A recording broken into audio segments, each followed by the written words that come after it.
How to contact Bybit customer support. Hi guys, welcome back to our channel. In this video presentation, we'll be discussing about contacting the Bybit customer support.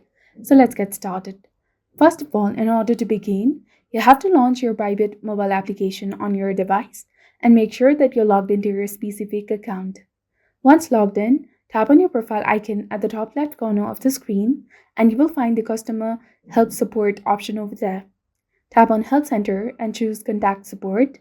From the options provided, select the Contact Support option and you will then reach the Submit Case page. Select the relevant option, provide the necessary information like your UID, email address, and a brief description of the issue. Click on Submit and wait for a response within the 24 hours from the Bybit customer support team. So this was all about it. This is how you can contact the Bybit customer support for the help and assistance. If you found this video helpful, please consider leaving a like and subscribing for more helpful tips and tutorials.